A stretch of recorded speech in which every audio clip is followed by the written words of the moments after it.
The following is a Hoop Ball presentation.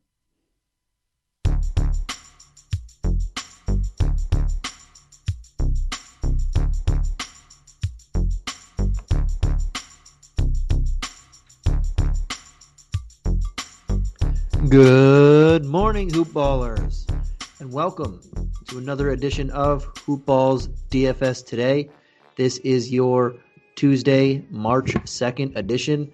I am your host, Santino Cacone, and I am here with my main man, Will. How you doing today, Will? Doing great. Great to be back with you, Santino. Missed you last week, buddy. Yeah, Mike and myself, we switched days for a minute, and you guys got to go together. Yeah, it was a great show, though. I mean, I probably was my best show of all time. You know, I don't know if it had anything to do with you not being there or not, but it was pretty great. Oh, that's a bold call, but I guess if you had that much fun and it was a great show, then it is what it is. I still miss you, though. I still miss you. Yeah, it sounds like you did. It sounds like you really, really missed me there. I can tell. But we got a good one here today. We have a 6-game slate. We already have the Raptors-Pistons game got called off, so we were down to 6 games here. I think it's going to be a pretty good one, pretty quickish one. We have a couple big names here, a few guys in the MVP running, and then some other teams out there. But how you feeling about tonight? Oh, yeah, I'm excited. I mean, there's some interesting matchups, and then we got the big matchup with two of the best DFS players, this year with the Joker and Giannis facing off. So I can't wait to get to that matchup. But it's a nice 6-game slate. It should be a fun show. Yeah, it'll be fun, and I think we have most of the news already. But as always, things just pop up out of nowhere. And right before we get into it, I do want to give a quick shout out to our guys over at MyBookie. Simply the best sports book out there. And it's as simple as signing up, enter the promo code HoopBall, that's HOOPBALL, and get your deposit matched halfway up to $1,000.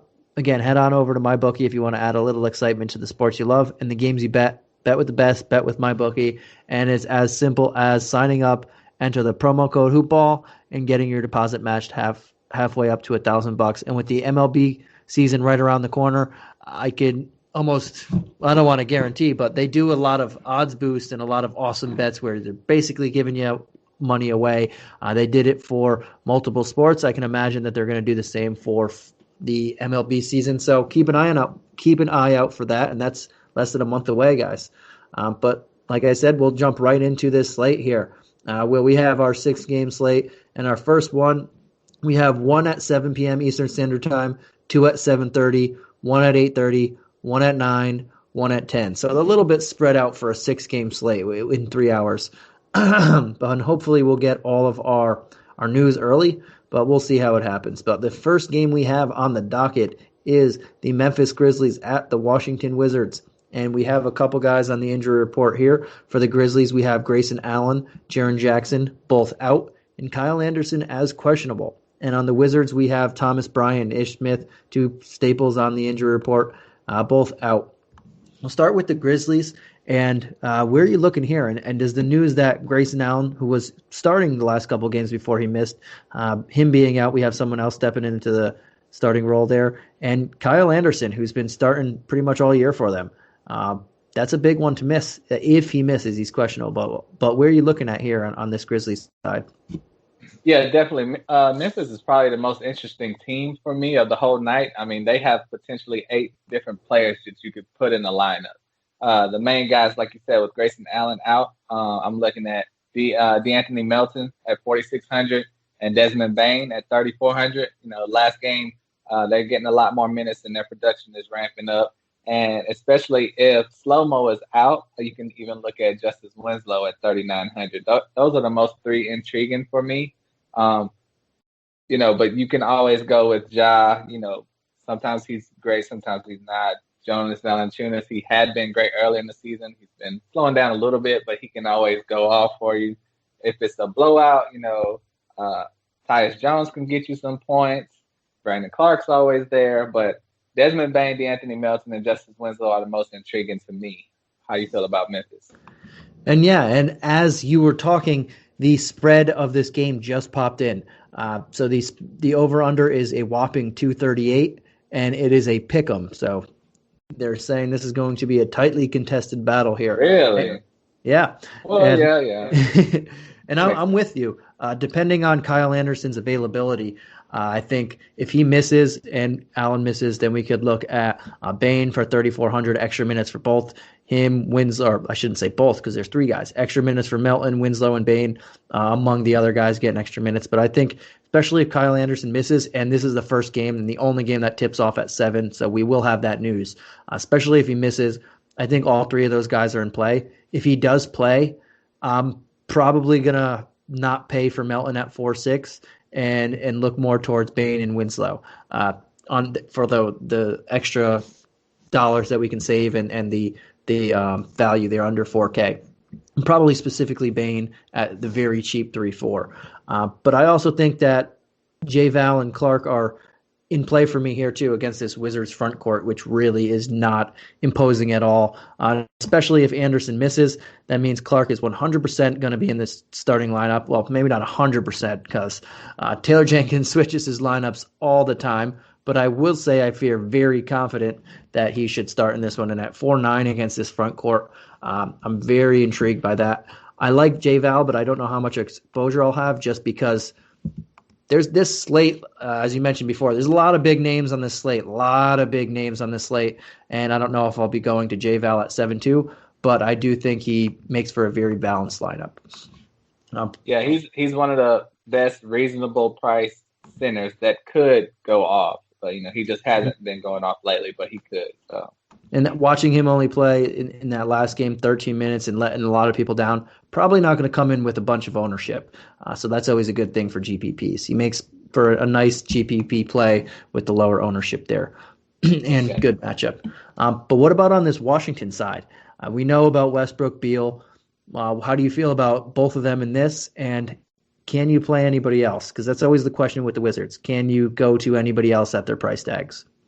Right. For me, this guy's been having a crazy up and down season, but his last 2 games, he's gotten 30.5 drafting points and 28 drafting points. So if Davis Bertans can keep it up and, be productive, he could be worth the risk at 4,700. I mean, he can shoot the lights out, but he also can disappear. So, other than Russell Westbrook and Bradley Beal, he's the only guy I would even consider. I like Rui, but not at 5,700. His production is not going to have a high enough ceiling for me to take a look at him. So really it's just Westbrook, Beal, and possibly if you want a dart throw, try Bertans. What do you think? Yeah, so interestingly, both the Grizzlies and Wizards are in the top 6 in 3-point percentage against. Wizards are 5th and Grizzlies are 6th worst in the league. So if you're going to go for a dart chance, Bertans, who's been hot the last 2 games, makes a good GPP play. In cash, I just can't. I'm not going to have much exposure either way. It's just, like you said, he doesn't do too much outside of shooting, and if his shot's not on, he's not going to bring back value. But this is a good matchup to get that value with a team that gives up a high percentage of 3-pointers. But for me, it's Westbrook or Beal as usual. I think they're both in play here. Both have pretty good matchups. I would lean toward Westbrook. I think Ja's easier than Dylan Brooks, who's a very, very underrated defender here, and I don't mind paying up to $400 extra. Outside of those couple guys, it's the usual suspects with the Wizards. Just you can't trust the usage that doesn't go to anybody. Yeah, they have a 3-headed non-monster at center, so right. Like if they could ever figure out which center they want to give minutes to, you could use them. But it's really like inconsistent up and down. Is Mo Wagner one day? Is Robin Lopez is the trusty guy. He's guaranteed to get 18 minutes or so, but it's not enough minutes to put him in your lineup. So unfortunately, that's not much for Washington today. Yeah, and until one of those guys is ruled out, or just Scott Brooks says, "Yeah, we're not going to play him tonight," then okay, then I don't want to go throw a literal dart at the board and hope I hit it right. But if there's only one or two of those guys, then they make for fantastic plays at their price range. Yeah, we really miss you, Thomas Robinson. um, Thomas Bryant. Gosh, I don't know why that. yeah, Thomas Robinson, throwback over there. Miss you too, yeah. But let's jump on over to this next game, man. We have the Clippers at the Celtics. This one tips off at 7:30 Eastern Standard Time. We do not have a spread for this one. I wonder if one will come in as we're speaking like the last one, but currently we do not have a spread for this one. On the injury report, we have just Patrick Patterson, Patterson. He's out for this game. And on the Celtics side, we have Smart, Langford as out, and Jalen Brown as questionable. He missed the last one, so obviously that's big news. We'll start with the Clippers side. I'll jump in on this one. We'll switch on and off for these. But on the Clippers side, I'm looking at both Paul George and Kawhi Leonard are under 4K or 9K, 4K. Jeez, get them in your lineup, guys. Under 4K, but they're both under 9K. And I'm looking at Paul George, who had a couple bad games in a row, not subpar games. He was 6 of 10 shooting in that game on Sunday in the first half, and then he shot 1 of 11 in the second half.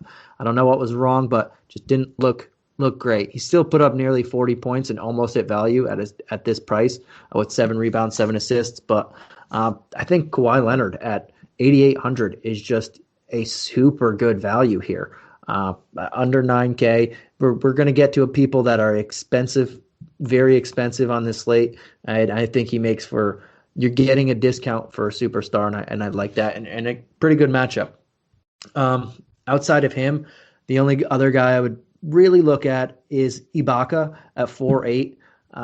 Just the Celtics front court is not good. He's coming off a very good game where he put up nearly 38 fantasy points.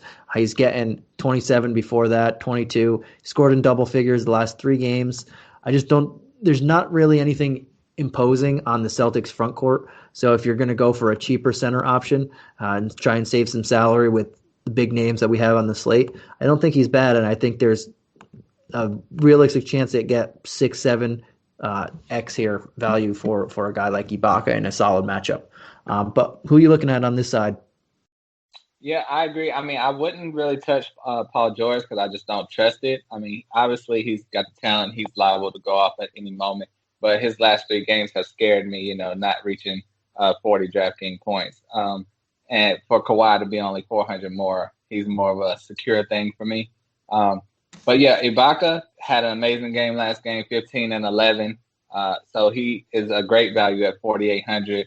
The other guys are just dart throws. If you want to go at Pat Bev, because he's a starting point guard. I mean, he hasn't been lighting the world on fire, but he can get hot. He can put up some points. At 3,800, it could be a risk you'd be willing to take if you max out on other big name guys. Batum, low ceiling guy at 4,100, but he's going to be getting minutes. That's pretty much all I'm looking at. I like Zubac, but his minutes have went down. He was getting almost equal production to Ibaka, but his minutes and production have been slowing down, so I can't trust him at 4,200. But if he was, getting the minutes, I would love him, but I can't go with him in this game. Yeah, and he's a GPP play for me too. At 4,200, this is a good, again, same thing with Ibaka, a good front court. And this is kind of the ebb and flow that we've been seeing with this front court all year. We have Zubac's playing couple good games, and then a couple games where he sees high teens, low 20s minutes, and he gets back to the 25, 26 minutes for a couple games, and then it goes down. So if you're taking shots in GPPs, again, with a cheap center, you could realistically maybe you could get a 25, 26 minute game out of him. I won't say 30, but he gets more than the 16 and 19 that he saw the last 2 games. I wouldn't trust that in cash, but in GPPs it makes for a guy who can make your player pool out there in that range too. And flipping over onto the Boston side, obviously we'll need to know the big news on Jalen Brown. So if Jalen Brown is in, changes a lot of things. If Jalen Brown is out, changes even more things. We saw Tatum and Kemba, when Jalen Brown's not there, they're going to get massive usage. Tatum took 22 shots in the last game, put up 31 actual points, 51 DK points. He'll be in play for me, even though you have Paul George, you have Kawhi Leonard. Nick Batum's been guarding everybody's best player for the majority of the year anyway. You have people that you can throw on him, But if there's no Jalen Brown, you know that the usage is going to be there, and you're not paying that over 10K mark that you're going to be paying with a couple of the other studs on the slate. So we'll make my player pool. If Brown is in there, probably not going to go too much Tatum just because there are so many other options in less daunting of defensive matchups. Same with Kemba Walker, 7,300. Don't love the price tag, but no Jalen Brown. He makes for a guy if you want to go more balanced instead of spending a stars and scrubs lineup. He makes for a solid pivot there, and he's coming off a couple good games where he looked better. 48 and 43 DraftKings points. He's taken 19 and 17 shots in those two games, but he's looked better. He looked better overall, and anytime he does that, I don't mind it. And if Jalen Brown doesn't play, same thing with the Clippers, who have good front court matchups. The Celtics also have a good front court matchup because the Clippers aren't the greatest front court defensive team. So you can take chances at Daniel Tice, who just dropped 20. I don't really like it for 5,400, but I do like Rob Williams at 46, and I think he'll be playing extra minutes, especially if Brown misses and everybody bumps up in the lineup. Like, they're playing Tice at power forward anyway, but if they do that, where Tatum has to play more small forward and Tice has to play more power forward, more minutes for Rob Williams, and at 46 in a good matchup, I like that one. I do like the Kemba Walker price point at 7,300. I mean, it's getting to the point where it's a little high. But the only thing that bothers me is he is going against Pat Bev. And I don't know if you heard an interview with him. I think when they were in the bubble last season, he was interviewed and said, "Who is your toughest defender against you?" And he said Pat Beverly.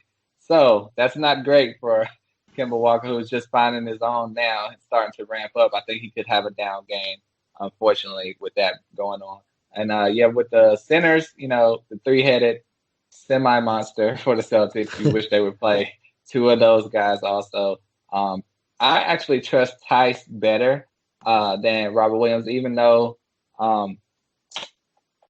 he's 800 more, and they're kind of getting similar production. I think Tice, against this matchup with the Clippers, it'll be much more of a tighter game. And it seems like, Robert Williams is not really trusted as much by the team as Tice. So I can see Tice getting bigger minutes in this game to go up against Ibaka and Zubac. So I don't mind him at 5,400. But, if, like you said, if Jalen Brown plays, I wouldn't touch Tatum at 9,400. But if Jalen Brown sits, I'm cool with Tatum and Tice, really. That's the only two for me in this one. All right, man. And we'll jump over to this next game, the third game on the slate. We're a third of the way through already. We do not have a spread for this one at the moment, but we do have an injury report, and this is the Atlanta Hawks traveling to Miami and playing the Miami Heat, and this starts at 7:30 p.m. Eastern Standard Time.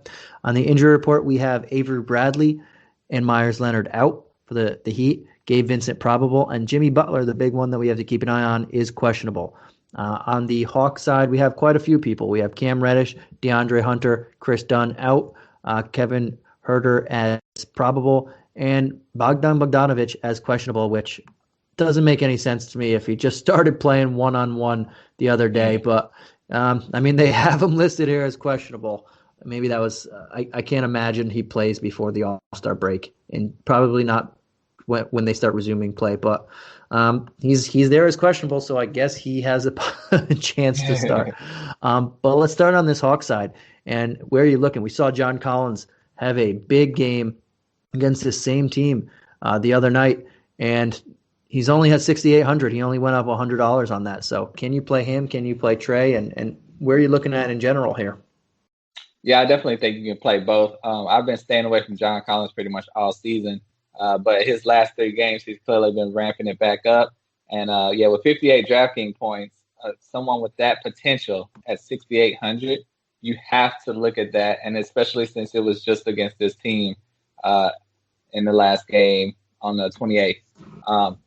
You got to think that the Heat are going to make some adjustments, though. So, I don't think he'll get 58, but he has that potential to definitely hit value at 6,800. And Trey, he's going to be going. Trey Young's going to be going against Goran Dragic, so that's not going to be a nightmare.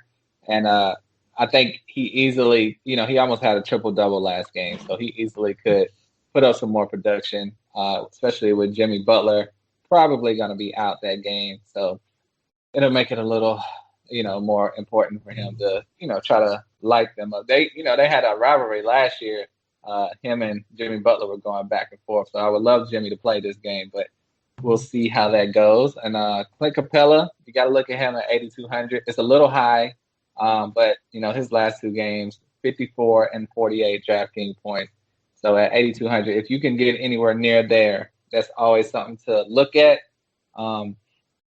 I can't trust Herter because he hit that back can go out at any moment. Like that's a knee and a back. I need to see proof of health before I can put him in the lineup. And you can look at Gallinari at 4,000. I mean, he is a guy that you can take a huge risk on. 3 games ago, he got 55 DraftKings points. He's not been anywhere near that in any other game. But, if there's a time to use them, it's going to be when all these guys are injured or banged up. So at 4,000, that's a dart throw. It's a dart throw. That's all I can say. So it's not something you're going to be happy with unless he produces, but you just never know with him. He's having a crazy year also. Yeah, and for me, I think I don't know how much I'll play Trey with all the other names on here that I feel more comfortable with, especially if Jimmy Butler plays. He's going to be on him for the majority of the game. I feel more comfortable paying up for a couple other people or paying down for the guys in that earlier game around his price tag. But John Collins, I think 6,800. We just saw him have a monster game against these guys. Kelly Olynyk, they don't really have anybody down there that's going to guard him at that power forward position. And seeing him play 32 and 37 minutes the last 2 games respectively, which is the most minutes he's played since the 13th of last month. It looks like he's getting more playing time than normal. I don't know if they're trying to showcase him for a trade. They're trying to see if they should trade him or not. I don't know what the case is. We just saw their coach get fired, so we'll see what that has to do or how that affects this team in this game. But I do like that $6,800 price tag. I think it's very reasonable, and there is upside to that. Not the 52-point upside. I don't think he's going to do that again and make 13 of 21 shots. But I think there's some upside there to get 40-plus points again. And yeah, I don't know how much exposure I'll have to the rest of these guys. Gallinari, they're not really playing him at the small forward position, even though they need to really. And he's been on and off. He did have that 55-point outburst not too long ago, but he did make 13 of 16 shots and 10 of 12 from 3. When can you expect that to ever happen again? And someone being that hot from the field and from deep, especially, I don't know. But if he's going to do it, this is the game to do it. With Reddish out, Hunter out, most of these guys out. But if you really, I can't imagine Bogdo playing in this one. He just started doing one-on-one the other day. There's no way they're going to throw him in here. But I guess if you're really desperate for a guy who's going to play minutes, I don't even want to say it. But like Tony Snell and Solomon Hill, I want to puke just saying them. But if you really fall on them and you want a lower upside guy who's just going to get more minutes or a decent chunk of minutes, you can go there. But you have to be really desperate, very desperate to go there. It's bad when you don't even mention Rondo down there at 3,300. Yeah, well, he's not really he's playing, but not playing a ton of minutes, especially in this. The Heat are a little bigger. I can see him getting traded soon. Possibly. We'll see what happens with the new coach. I don't know if they have one yet. I know Nate McMillan wants to talk to Lloyd Pierce first before he accepts the job because I guess he's very loyal to him. So we'll see. I heard that happen. I heard he gave him his wishes and he's going to be interim right now. Okay, so they do have Nate McMillan. We'll see if that changes anything crazy there. But how about on this Heat side, man? We know that the big news that we're waiting for is Jimmy Butler and if he plays or not. But where would you look on this side of the ball? Yeah, it's not too much I'm looking at, but Bam at 8,700, I love that price point, especially if Jimmy is out. But even if Jimmy is in, that's a great price point for Bam. He's been playing very consistently great for like the last really for all season. I mean, you put him in your lineup, you pretty much know what you're going to get. Other than that, I like the Dragic Nunn comparison. If one of them was out, I would be confident in playing one. But with them both playing, the confidence for me is not there at the 56 and 5,500 price point. They're both playing well. It's just a matter of them playing together is a little scary for me. If Jimmy is out, you can consider one of them, but you really got to pick your poison, whichever one you prefer. And the only other guy I'm looking at is Andre Iguodala, especially if, like you said, if Jimmy Butler is out. He's been playing really good lately, the last 3-4 games, getting minutes, playing that veteran leadership role. And they're going to use him, They're not saving him for the playoffs this year like they were last year. So he can put you, if you need 20 DraftKings points at a low price point of 3,800, he's going to get that for you. So those are the only guys I'm really looking at. Yeah, and if Butler plays and he's not on a minutes limit, I know last time he missed a couple games, he came back and was just torching. He had 62 and 59 points before he left, so he would be in play as a cheaper price to the other superstars on the slate if he is in play. But I don't know if he's going to play. If he doesn't play, I'm looking more towards the backcourt here. Hero, Dragic, Nunn. Like you said, when there's Dragic and Nunn playing, or when Dragic plays, Hero plays, Butler plays, Nunn is really not part of this rotation. But without at least one of them, he is in the rotation, and he's been playing a lot of minutes lately. And against Atlanta, I like the matchup for him, especially if he's in a scoring type of role, which it seems like he's been in. I don't mind. I think Hero's good at 6K. He's going to take on more ball handling responsibility in this one. And I don't hate Dragic as well, though I do think that he has the least upside of the three just because they're not rushing him and playing him a ton of minutes. They don't mind throwing Nunn 37 minutes. They don't mind throwing Hero that, even though he's been in and out of the lineup lately. So I don't know if he'll play 30-something minutes. But I don't mind taking stabs at either of them. I think Nunn, for the amount of minutes he's been seeing, has the highest upside, especially if Butler doesn't play and this game gets the Hawks take a bigger lead, then they're just going to throw him and tell him to shoot. So I don't mind. I like going there at 5-5. But I'm not huge on the rest of the lineup depending on Butler news. Maybe we have someone else. But even with him out, I'm not sure if I want to go spend some high-quality dollars on everybody else. Yeah, I think it's a lot of sketchiness on the Heat, because you can look at Hero and, without Jimmy, he could put up numbers, but it's a lot of games where he just is a no-show when you expect him to do something. And like I said, Kendrick Nunn, he went off last game, but 2 games before that, nothing much. So, I mean, really, if you don't have to, I wouldn't love to play any of these guys except for Bam.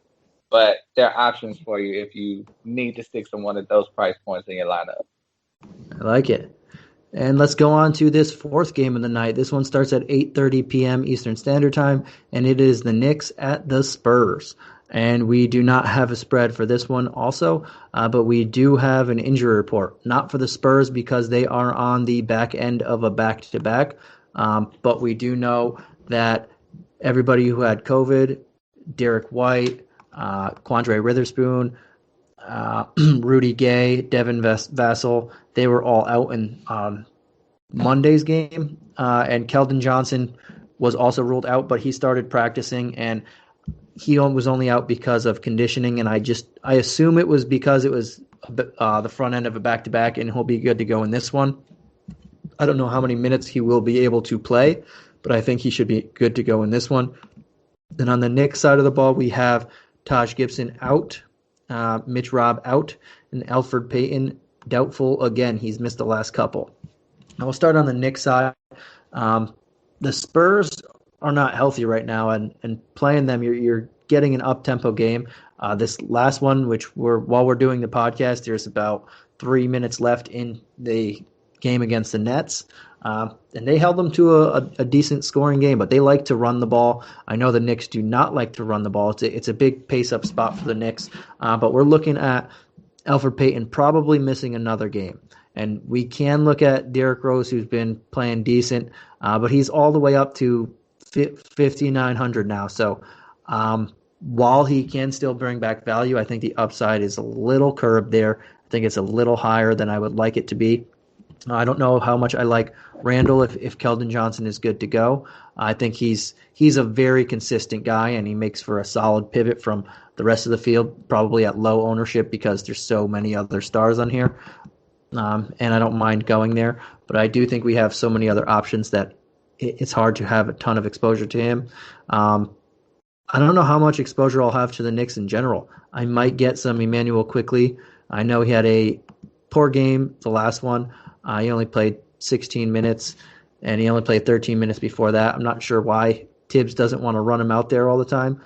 But I may take a couple stabs at him in this type of environment in a pace up, but not in love with everyone outside of a couple stabs at quickly and Randall to be different from everybody because he does have a solid floor. I mean, yeah, I like Randall. His prices just keeps creeping up higher and higher at 9,300, but he's pretty much a lock for 50 DraftKings points. So you're in a position where you need someone where you can rely on to get that 50. I think he'll be able to get that for you. He's been consistent all year. For low price point guys, I think you can look at Alec Burke, especially as Elfrid Payton is out. He should. I mean, his last 3 games, 33. He had a stinker with 11, and then 27. So he could easily get you, a good price point at 4,700, and it's pretty much the same for Reggie Bullock. He can get you 20 DraftKings points, especially with Elfrid Payton out. At 3,500, that's a good price to take that risk. Did you mention Nerlens Noel? No, I didn't mention him. You don't like his price point at 5,200, knowing he's going to be the starting center with Mitchell Robinson now? Yeah, no, I don't really like him at this price point. I know he's playing 40 minutes the last 2 games, but Jakob Poeltl secretly one of the best rim protectors in the league this year, and I just not really much to like for me on Noel. Right. Well, he's gonna get, if he doesn't get points, he's gonna get blocks and rebounds. So, I mean, he should still get you somewhere between 20 and 30 DraftKings points. So if you wanted to go that route, you could. So it's a couple of options. None of them are really great, except for Randall. And then with Randall, you still have to pay that huge price point. So the Knicks are not looking amazing, but they have some options out there for you. All right, man. And on this other side of the ball, as I always say, I tend to not play too many people against the Knicks. They're just not a team that I like to target. They're just slow, and they're a very good defensive team. And that said, they are the second highest. They have the second highest defensive rating in the league, and they have the slowest pace in the league. It's just not a great combination. I know the Spurs like to play fast, but with all of their injuries and all these people out, if we still see them with out 2, 3, 4 guys in the rotation, I don't know if I really want to attack them. People will. If Keldon Johnson doesn't play, we can look at Trey Lyles at 4-2, just knowing that the minutes are going to be there. If Keldon Johnson does play, and even if he doesn't play a full complement of minutes, if he plays 20 minutes or so, takes me out of Lyles, takes me out of Diop, takes me out of all those guys there. I guess the people that I would look at most would be like a Patty Mills at 47, knowing that if Derek White, Rudy Gay, like Vassell, all these guys are missing, everybody else has to play. Like Walker has to play more small forward or more shooting guard. Everybody's going to have to play more minutes. I don't mind playing Patty Mills, but I'm not too in on going to too many of these spots here on this team with all their price tags. Like DeRozan 81, Murray 78. I think I'd rather pay up and get some other guys in better spots here. I actually like Jonte Murray at 7,800. That's your guy. You know what I'm saying? I'm normally the one that's against him, and you're for him. So I like him tonight.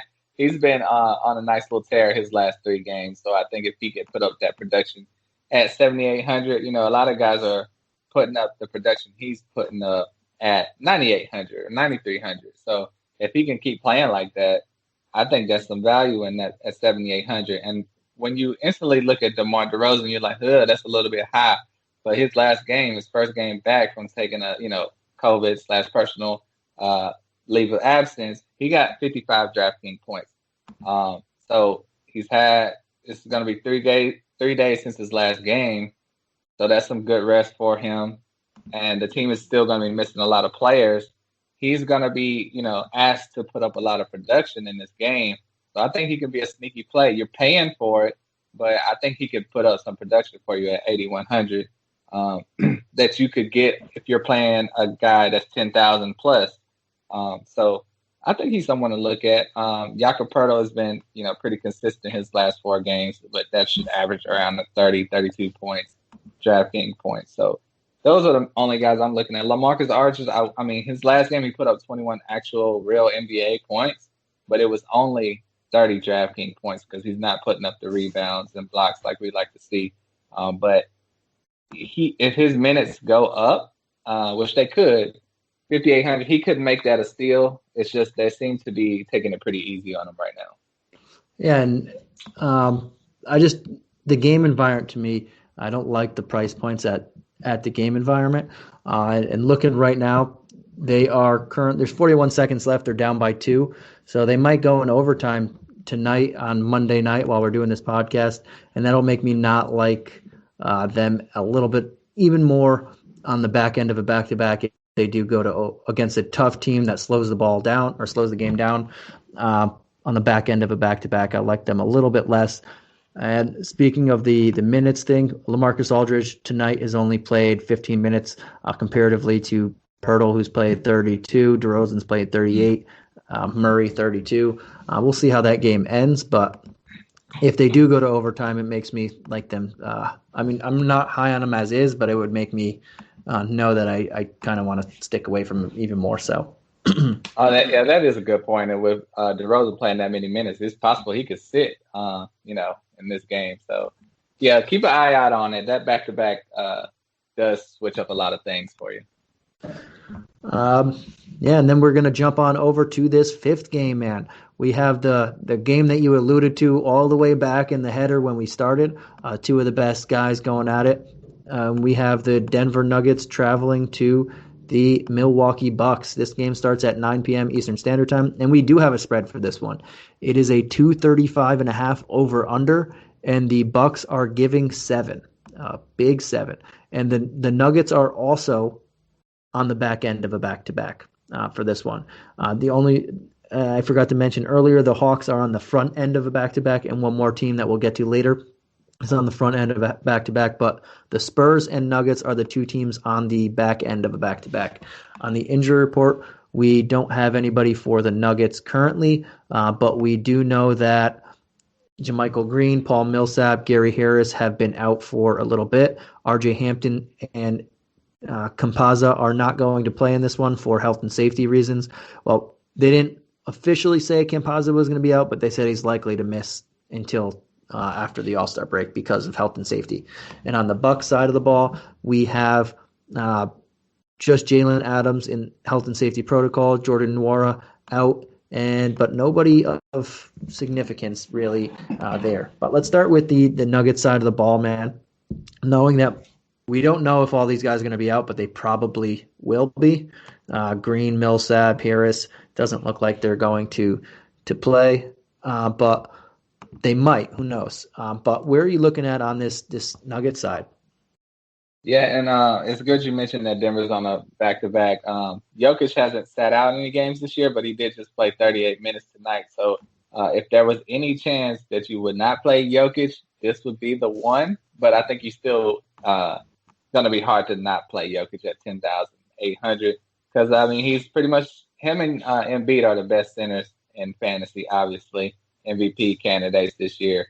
So you can't go wrong with Jokic. Just keep an eye out on the health report. You see if they're going to rest him or take it easy on his minutes. As long as they don't say anything like that, he's a lock. Jamal Murray at 8,600, he's been, playing like bubble Jamal Murray pretty much for the last 7 or 8 games. I think he is worth it at 8,600. It used to be overpriced when he was at 8,600 because he wasn't putting up all-around production. But he's getting back to his normal, to the potential that the Nuggets see in him and hope to see from him in the future. A guy that you may think, Michael Porter Jr., he's not been having the greatest year, but the last 3 games, his production has been going up. At 6,700, I think he could be worth it. And the only other guy I'm really looking at is Jonte Morris at 4,600. With Campazzo out, that helps him get even more minutes, and same for Jamal Murray. That might bump him up another 1 or 2 minutes also. So Jonte Morris should get you anywhere between 20 and 33 points, DraftKings points. So at 4,600, that's a good deal. Those are only 4 guys that are really on my radar. All right. And, the Nets Spurs just went into overtime as you were talking there. Just throw for everybody listening to this one. But yeah, I think Jokic is in play. This is a good matchup. It used to not be, but Brook Lopez does look like he lost a step. He's played over 30 minutes in the last 2 games for them, so that's saying something big there. But he looked a little cooked a little earlier, so we'll see if he can get back. But I think Jokic is definitely in play because of that. I'm not at 8,600. I don't know how much I'll have of Murray. Probably not any, knowing that Drew Holiday's back and he's one of the best perimeter defenders in the league, very underrated. So, but you can beat this team, the Bucks, the last couple of years at the 3-point line. So he does have some upside. Just don't really love it with Drew Holiday on the other side of the ball. I do like Michael Porter Jr., 6,700. He's been playing really well lately. He can also hit from deep and inside, so I think he has some upside. We'll see if he can continue it. He went from 2 games over 40 minutes to 28 in the last one because it was a massive blowout, and then he played a decent game this night before it. He had 17 points and a whopping 15 rebounds in 35 minutes again. So if that continues, the 30-minute trend, Porter's getting even better there. And we have to see if Green, Millsap, if they're going to be out for this one. There was a report that said JaMychal Green should play before the game, the All-Star break, but they also have a game on Thursday. So maybe he misses this one and plays on Thursday. We'll see. But that helps with Porter's minutes there. Knowing that there's no Harris and Campazzo and no RJ Hampton, I thought that PJ Dozier would have gotten more minutes this game. He only played 18, a lot towards the end, but I think maybe it was because it was a back-to-back, and I'd still go back to him at 3,200. I think that's just a very good price tag for a guy when there's not many other options in the backcourt there. He's kind of the last guy standing over there. They did play King Carr a lot. He played 20 minutes on tonight. I won't go back to there. I'd rather go to Dozier and Monte Morris, as you mentioned earlier, 4,600. If he's going to be playing a lot, especially if Green and all them and Millsap miss again, then if they play, they're going to bump everybody up one spot. If they don't play, Monte Morris got to play again, and that's not a bad price tag for him. But I probably would go to Dozier a little bit more just because you get that $1,400 discount, and you're going to want the money for this slate. Yeah, Dozier played 18 minutes tonight, and with it being back-to-back, I doubt they'll rest him, considering he'll probably get you between 15 and 20 minutes, so he should be okay. So that's a good call. That's a good call. And unfortunately, Zeke Naji, we had high hopes for him, first-round rookie, but his production is just not DraftKings worthy right now. He just needs some more time. So that's about it for the Nuggets. Yep, and what about on the other side of the ball? We know that they're back to full strength with Giannis, Middleton, Holiday all playing. Who do you like on this side? Well, are they back to full strength? Because Drew Holiday was not Drew Holiday last game. He only played 18 minutes, 2 actual NBA points, 5 DraftKings points. So I don't know how much he's going to play in this game, but Giannis is still Giannis, and he's always worth the money at 11,000. So he should be fine. When the team needs a bucket, they're going to give him the ball and get out of the way. So a guy that, I pick a lot of times in my lineups is Chris Middleton. But every time I pick him, he's scoring in the 30s. When When I don't pick him, he's in the 40s and 50s. But it's still a good price at 8,300. But with Holiday back, it makes it a little scary for me to play him.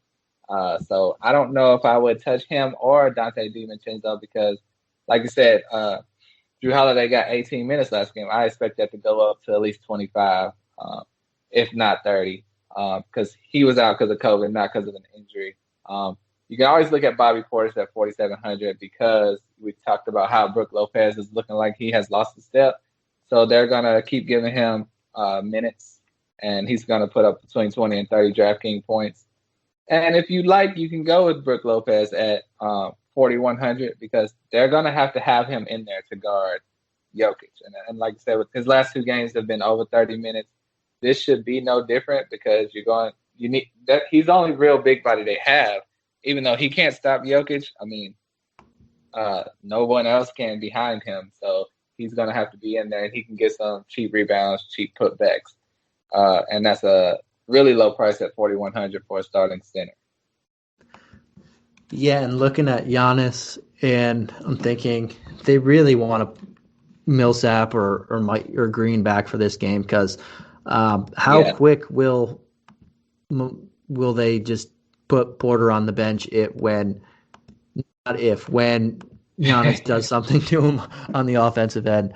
They're going to have a quick trigger with him, so that's something to keep an eye out for. But Giannis at 11K, yes, he's in play. MPJ is not a great defender, as Malone can attest to, because he frequently yanks him because of it. Even if Green or Millsap come back, they might not be at 100%. They might not get a lot of minutes, and they're not. Especially Millsap's a solid defender still, but I don't think Green can hang with him. At 11K, you're paying up for what you get, and especially if Drew Holiday is not 100% back from the COVID, which it does take a couple games to ramp up, then you just get more usage and more goodness from Giannis. So I really like going there. If Holiday is ready to go in the high 20s, low 30s minutes, I think that makes for a solid play too at 7-2. I don't know if I'll really go there. I think I'd rather just go in a different direction and be safer.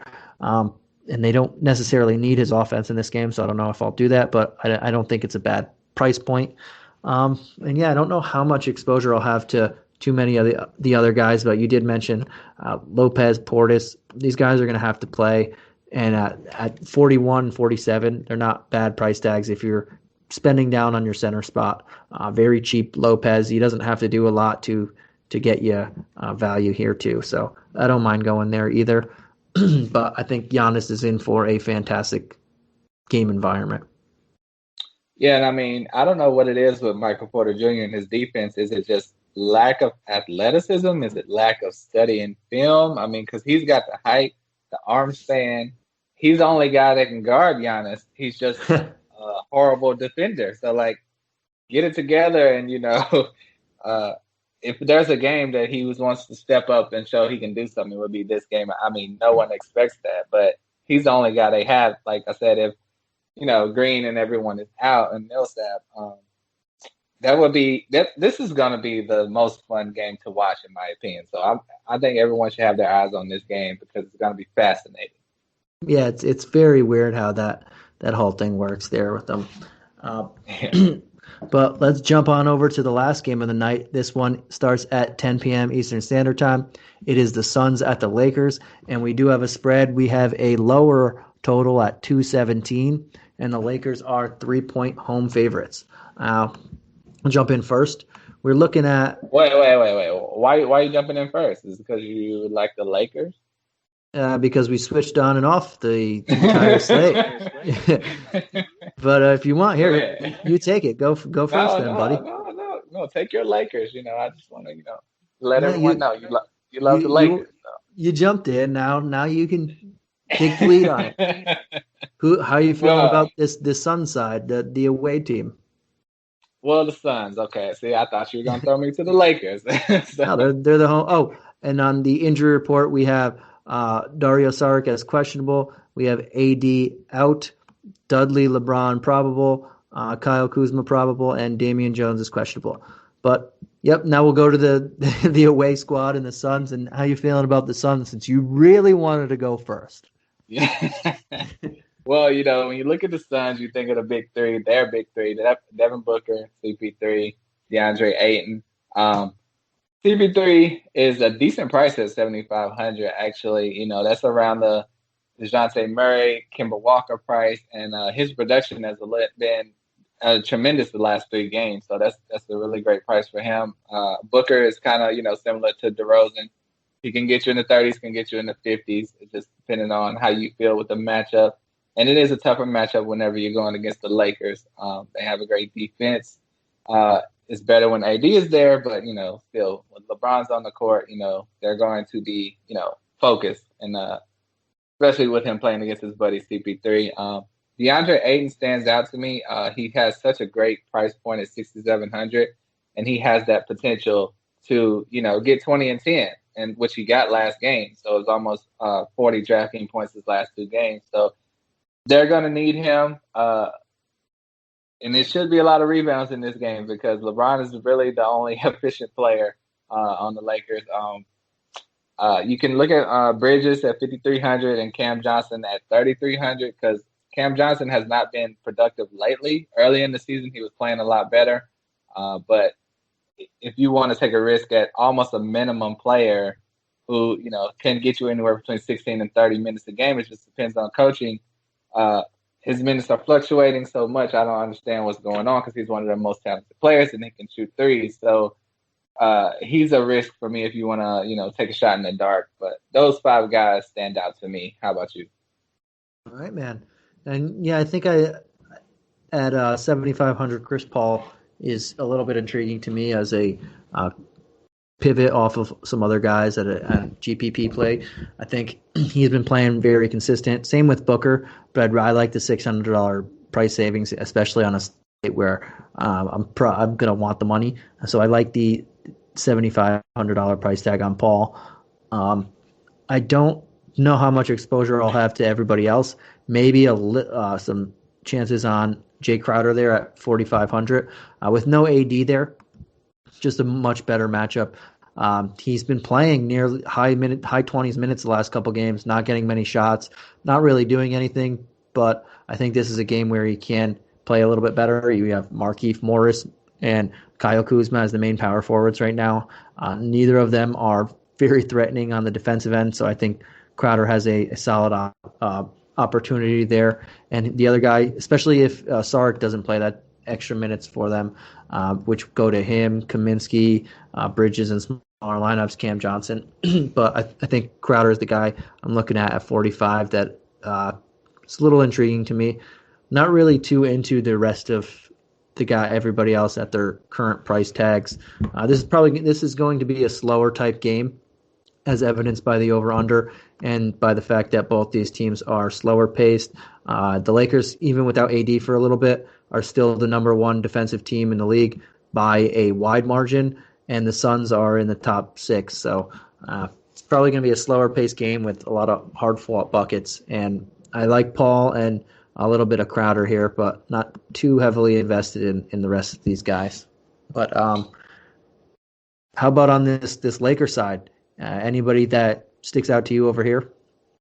It's this one guy I heard of, LeBron James. I don't know if he's that good or not, but he's at 10,700. I think he actually is a little overpriced right now. I would be scared to put him in my lineup. As crazy as that sounds, he's the greatest player in the world, but his fantasy production has been up and down lately the last week or so.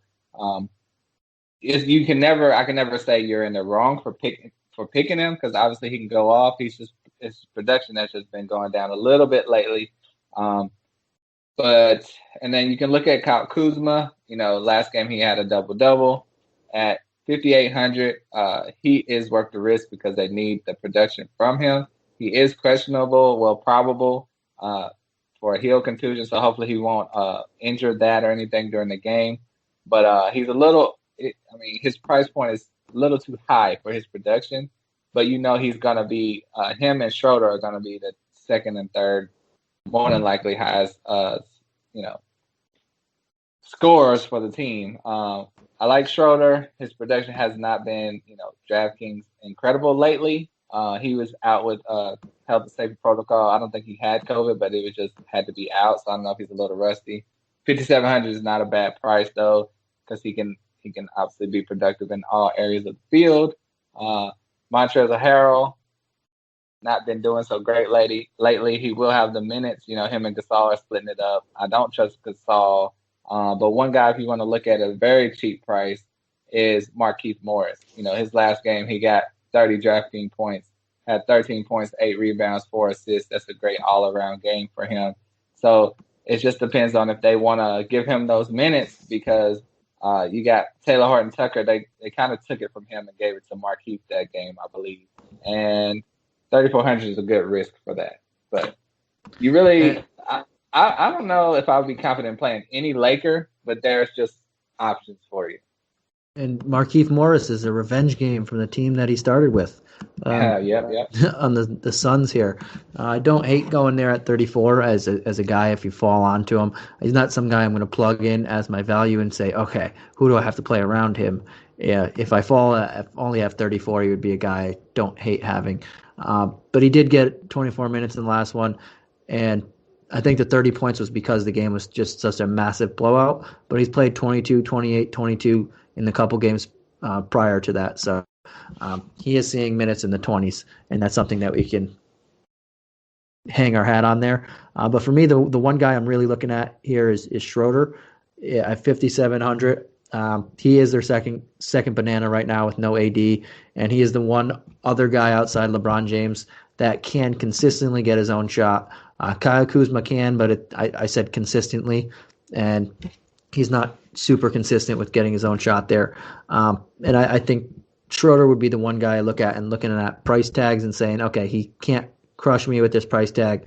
He can beat that price tag, and this floor is not too bad. If he doesn't hit value, it's going to be like last game he had 24, nearly 25 points. He just missed value, but I think there's an opportunity to get over 30, 35 here, and I like that with him at that decent price tag. LeBron James, as long as the game is close, he's makes for a decent option, but I do like the safer options in the game prior to this in Giannis and Jokic at just a couple $100 more.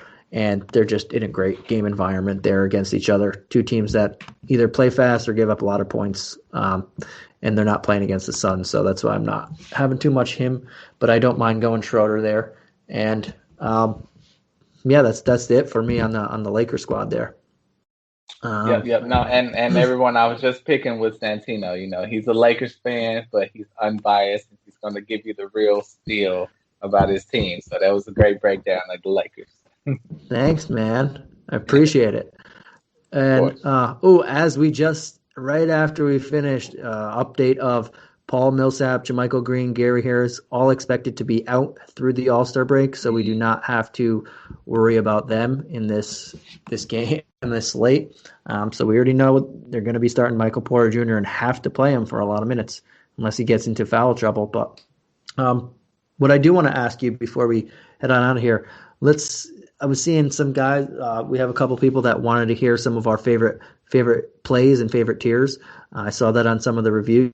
So let's throw out who would be your favorite high-priced play here. And we'll say everybody over 8K. Who would be a guy that you're liking here? Yeah, my favorite play would be Bam Adebayo at 8,700. I just think he's consistent every night. He's going to get you to 40 to 50 DraftKings points. Especially if Jimmy Butler's out, that production could just go up a little bit, be bumped up a little bit. So I love Bam tonight. All right. And I think Giannis is a lock if you're going up that high, but that's also the Super Saiyan territory. If we're not going up to the Super Saiyan side, I really like the $8,800 price tag on Kawhi Leonard against the Celtics in this one. It's very intriguing to me. It's under 9K, and you're looking at everybody else like Westbrook, Beal, good spots, everybody else, but they're all 97 plus, 90 plus. I think Kawhi Leonard, for similar reasons why you like Bam, but I just think this is a very good price tag and a solid matchup for him. But how about let's moving on to the the mid-tier guys. We'll say anything 7,900 and to about 5K or so, mid 4Ks, 5Ks. But okay, you're killing me. You're moving the goalposts. What is it? But yeah, from about 5K to about 8K. Anybody that you're really gravitating towards in this type, or do you have a couple people that you like? Well, I got a couple. I don't know if I'm gonna steal your guy, but I'm gonna do it anyway. I'm gonna go with John Collins at 6,800. His like we said, his last game, his production has been of a player that could be worth 8,800. And the same thing for, you probably wouldn't say this guy, but DeAndre Ayton at 6,700. His production has been lower than we want, but he always has that potential to, like last game, he got 20 and 10. He can always get you that at 6,700. So those two guys stand out for me. All right. And yeah, I think in the 7K range, I really like J-Val at 7,200. Coming off a stinker of a 13-minute game. He had 5 personal fouls in 13 minutes. So you can chalk that one up as just a bad game. But this one is an equally very good matchup against the Wizards, $7,200. I will pay that price tag. I do like Collins in the 6K range at 68. You mentioned him, so I won't harp on the reasons why I like him. And then if we're gonna go 3 in the 5K range, I think there's quite a few guys that you can take a stab at here. But I'll throw out Kendrick Nunn just as one of them, assuming that Jimmy Butler doesn't play. Again, same matchup that they had last game. He's going to have a decent matchup regardless of who plays. Either Tony Snell on him. Yeah, I'm giggling as I say it. Tony Snell, Kevin Huerter, or Trae Young. All those guys he can score on. And if Butler doesn't play, they're going to need his scoring. But let's go on over to this value play. And who would be your favorite value play on this slate? We'll say I thought you were in your value play. You named like 10 guys. Good. Oh no, under 4.5K and under. We'll say, who's your favorite value play over there? Well, I'm gonna go. He's $100 over, but I like DeAnthony Melton. Especially with Grayson Allen out and potentially Slow Mo out. Another guy I'm interested in is Andre Iguodala, especially if Jimmy Butler is out at 3,800. His production is, valuable. Yeah, and for me, it's gonna. I like Bane and Winslow under 4K, and I'll like them. I like them right now, but if Kyle Anderson were to miss this game, I would be really high on them. We already know that Grayson Allen is going to miss this game, so extra minutes for them. But if Kyle Anderson doesn't miss, I'll have many shares of both of them. If he does play, my like for them is just like, not love, but it's still enough to where if you're down in that range that you can give both those guys a try. It's crazy because, last year when we were talking fantasy, you loved DeAnthony Melton. I hated DeAnthony Melton. And now the whole situation is reversed. It's insane. I don't hate him. I just don't. I like him, and he's a very good point per minute guy. Very good. I just don't know. I know the last 2 games he's played 24 and 22. They were both blowouts, though. The game before that was also a blowout. He only played 3. The game before that was kind of close. Blowout, but played 16. I just don't know what he's going to play game in, game out. And at 4,600, I don't know if I want to take that chance. But if he's going to play in the mid-20s, he's going to beat that price tag because he's a very good point per minute guy. It's just Taylor Jenkins doesn't like him. There's something. Yeah. He's just not high on him. And I think maybe his career shooting isn't great. This year it's been very much improved. But I don't know if that's the reason why he just doesn't want to play him. It doesn't make sense because he has improved a lot shooting the ball this year, but still, I don't know. Yeah. You have to ask Taylor Jenkins. Exactly. I mean, if I want to name 2 more guys, like we said at the end, Markeith Morris and staying with this Memphis team, Tyus Jones at 3,300. And Markeith is 3,400, Tyus Jones 3,300. Tyus Jones is going to get you assists normally. Just run the team. Last 3 games, 27. Dud before that, 10. Last game, 30. So, depending on the matchup, he can get you, close to 30 drafting points at almost minimum salary. So, Memphis is very intriguing. All right, man. Yeah, they are. They play a lot of people. But as always, thank you guys for joining us here tonight. If you want, give us a rate review. Tell us what you like, what you don't like. I saw that people wanted more tiers and also the slates, so we'll throw that out there. Also, if you want, give Will a follow on Twitter. His Twitter handle is @WilliamIsBill. Mine is @Santino Cacone. I had a good show tonight. Will wasn't great, but we work with what we we work with what we got here. So you were so professional the whole show. At the very end, bam, you got me. That ain't right. That ain't right. I had to throw it off, but then now we leave because you can't say anything else. And thank you guys for and thank you guys for joining us. We will catch you again. No, we will not catch you again next week because we will be on the All-Star break. We will catch you again tomorrow night. It should be Keith and Mike on tomorrow's, and then myself and Mike on the day after that. And that's the last day before the All-Star break, and we will pick back up. When do we pick back? Wednesday, next Wednesday. After we have 2 more slates, and then we're off for nearly a week. And everybody can relax and start betting on spring training baseball, probably. All right, guys, we'll catch you again.